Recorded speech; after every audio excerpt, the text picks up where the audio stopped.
He handled it like a real professional, you know. I wanted to see him against this kind of opponent. He always knew he could beat this kind of opponent, but I want to see the approach, because if you got careless against this kind of opponent, you risk getting beat, number one, and even if you don't get beat, you risk winning with a lot of road bumps and risking a lot of criticism. So this is a risky fight for Errol, because so much hype was generated on the last win that this guy, nobody looks good against Leonard Bundu, nobody, you know what I mean? So generating so much hype on the Algieri win, I felt like it's really a no-win situation, because everybody's gonna expect him to win the fight, but how's he ever gonna be able to put on a performance like he did against Algieri?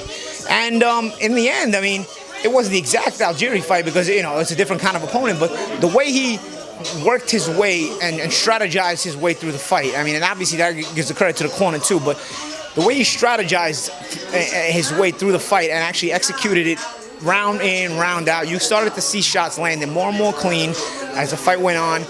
I mean, for early on, he wasn't landing clean. He was hitting Leonard, but he wasn't landing clean. So, and Leonard kept bringing it. And I started wondering, at a certain point, is Errol going to lose his patience? Because Leonard's got his herky-jerky style, and if he doesn't land clean, Leonard's going to keep going. But then I started noticing the straight left hand started getting in there. You started seeing Leonard's right eye started get some swelling, and from there, it was from the straight left hands, and then from there, started seeing some of the body shots land clean. It goes, as soon as one shot starts to land clean, the rest of them are going to start to land clean, because you're going to make that guy, the opponent, leery of that one shot that keeps landing. So eventually, he's going to be so leery of that one shot, other shots are going to start landing clean, because he's going to be looking for that one and not the other ones. And you saw it was a very professional finish, you know what I mean? Little by little, and the slip wasn't a slip. I already could tell he was hurt right from there, and I was just talking to Errol. He said he knew he was hurt. And then the knockout, that kind of a knockout against a guy who's never been stopped before. I mean, there's not. Just when you thought he couldn't match the performance, he did it again. I mean, in a different way, but I mean, this was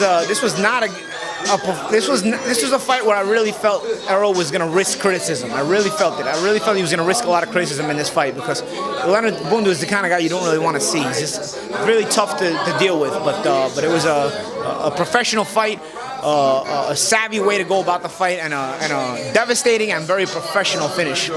Now, along with Kell Brook, you have to assume he's the other best welterweight in the world. Do you think Kell Brook, if he looks all right against Triple G and keeps his head on after the fight, will he come back down and fight? I don't know. I mean, he weighed 176 at 30-day weigh-in. That tells me Kell Brook has no intention of coming back to welterweight. He weighed 176 at 30-day weigh-in for a 160-pound fight. That means, dude, if you're 30 days out of a 160-pound fight and you weigh 176, I mean, you are really struggling to make 147. And like I told Errol, if I struggle that much to make the welterweight limit, and I got to kill myself that much to make the welterweight limit, and then my reward for finally making weight is seeing that guy right there, I'm gonna be like, nah, you know what? I'm good. I'm gonna pass on that one. You know what I mean? Because you're killing yourself so much to make weight, and then instead of being rewarded, you gotta see that guy. I mean, that's not worth it. To me, that's not worth it. But I'm on a business decision. I feel like Kell will probably go up to the junior middleweight limit, even if he doesn't beat Golovkin. So we'll see. What does Errol Spence have to do to be the #1 welterweight in the world post Floyd Mayweather? Does he need to beat a guy like Thurman or Porter? Those are the two other top guys.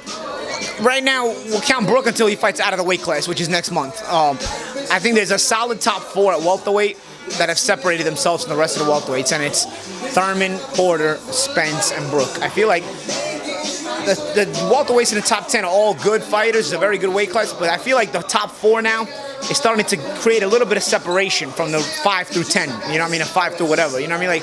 And I feel like that top 4 is really, really starting to become really scary good. And against each other, anybody can beat anybody. You know what I mean? And it's always going to be a good fight, as we saw Thurman and Porter put on. And we'll see. I mean, it's exciting for the fans. For the fighters, it's exciting because they get to be a part of a big event. And when you're fighting and when you have a career in boxing, that's what you dream of, and when you kind of work so hard for. So I guess everybody wins out, and they get to make a lot of money too. So we'll see.